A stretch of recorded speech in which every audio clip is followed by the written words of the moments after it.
এক তীরন্দাজ মেলার মধ্যে খেলা দেখাচ্ছে। তার চারপাশে অনেক মানুষ দাঁড়িয়ে খেলা দেখছে। তীরন্দাজের সামনে 10টা আপেল আছে। সে লোকদেরকে বলছে, আমি কোন আপেলটা নিশানা লাগাবো? লোকেরা বলছে, আপনি 7 নাম্বার আপেলটা নিশানা লাগান। তীরন্দাজ তীর নিক্ষেপ করলো।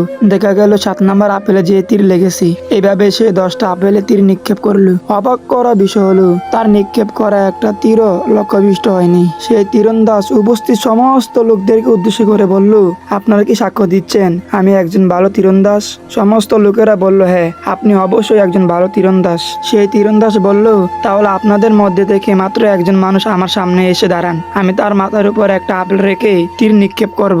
আর এই প্রস্তাবে একজনও রাজি হলো না, কারণ যদি নিশানা ভুল হয় তাহলে তো খেলা ফতে। সে মেলার মধ্যে একজন ছোট বাচ্চা ছিল। সে এসে তীরন্দাজকে বলল, আমি রাজি আছি, আমার মাথায় আপেল রেখে আপনি তীর নিক্ষেপ করেন। এই ছোট বাচ্চার এই কথা শুনে মেলার সমস্ত লোকের অবাক হয়ে বলতে লাগলো, সর্বনাশ, এত ছোট একটা বাচ্চার এত সাহস আসলো কোন জায়গা থেকে? তীরন্দাজ সেই ছোট বাচ্চা মাথায় আপেল রেখে তীর নিক্ষেপ করলো। দেখা গেল তীরটা আপেলেই লেগেছে। এই দৃশ্য দেখে মেলার সমস্ত লোকেরা সেই ছোট বাচ্চা আর তীরন্দাজকে বাহবা দিতে লাগলো। এই মেলার এতগুলো মানুষের কেউ সাহস পেল না, এই ছোট বাচ্চা সাহস পেল কি করে? তখন সে তীরন্দাজ বলল, শুনেন, আপনাদের প্রত্যেকেরই আমার প্রতি বিশ্বাস ছিল যে আমি তীর নিক্ষেপ করলে আমার তীর লক্ষ্যভ্রষ্ট হবে না, কিন্তু আপনাদের কারো একিন ছিল না। আর এই ছোট বাচ্চাটা একিন ছিল, কারণ হলো এই ছেলেটা আর কেউ না, সে আমারই সন্তান। ছোটবেলা থেকেই তার মাথায় আপেল রেখে এভাবে আমি তীর নিক্ষেপ করি, যার কারণে তার দিলের মধ্যে একিন হয়ে গেছে যে অবশ্যই অবশ্যই তীরটা এসে আপেলই লাগবে। শোনো মুসলমান, আমরা ওই মেলার লোকদের মতোই